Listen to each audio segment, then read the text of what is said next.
2026 बद्दल पावसाबद्दल शेतकऱ्यांना एक विश्लेषण देतो. आणि 2026 ला पाऊस सरासरी इतका पडणार आहे.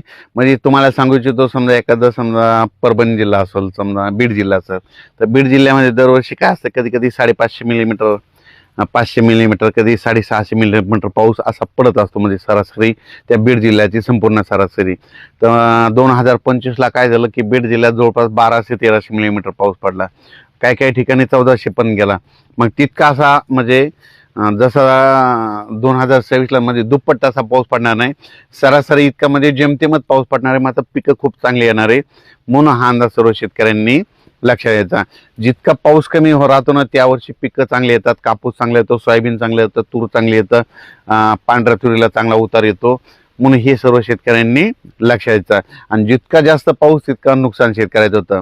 आणि 2026 जर सांगायचं झालं तर काय होणार, थोडा पाऊस कमी राहील, पण काय होणार आहे, सप्टेंबर ऑक्टोबरच्या दरम्यान जे परतीचा पाऊस येईल त्याच्यामध्ये काही काही भागाची सरासरी ओलांडून टाकेल.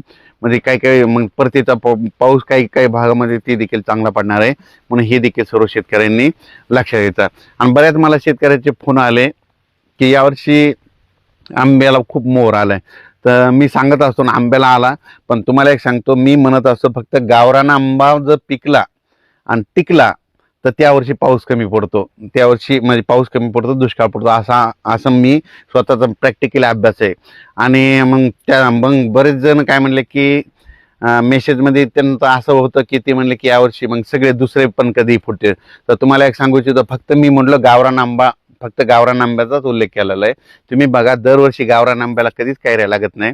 2 वर्ष येतात तर 1 वर्ष लागत नाहीत, म्हणून हे लक्षात घ्यायचं. म्हणून यावर्षी बघा, तुम्ही गावरान आंब्याचं निरीक्षण करा. तुम्ही ते दुसरे जे सरकारी आंबे त्याचं हे करू नका. ते जे कलम केलेले आंबे तुम्ही त्याला तर कधी आणलं तरी बी फुलावर लागतं, त्याचा विषय करू नका. फक्त मी म्हणलं गावरान आंबा पिकला टिकला का तुम्हाला एक सांगू इच्छितो की त्याच्यावर अवलंबून असताना तुम्ही काय करा, गावरान आंबा बघा, गावरान आंबा जर टिकला आणि पिकला की समजायचं त्यावर्षी पाऊस कमी होतो, असं देखील माझं मत आहे. त्याच्यानंतर तुम्हाला एक सांगू इच्छितो, तर हे नुसतं सॅटेलाईटद्वारे नाही, तर तुम्हाला सांगतो हे 2026 आहे, तर 27-28ला खूप पाऊस पडणार आहे. ह्या 2026ला जर कमी होईल, पण पुन्हा 27-28नं सरासरीपेक्षा जास्त पाऊस पडणार आहे. म्हणून हे देखील सर्व शेतकऱ्यांनी लक्षात घ्यायचं. तसेच एका शेतकऱ्याचा मला एक मेसेज आला होता की ती म्हणला की थंडी जर जास्त असली की त्यावर्षीच गावरान आंबे फुटले.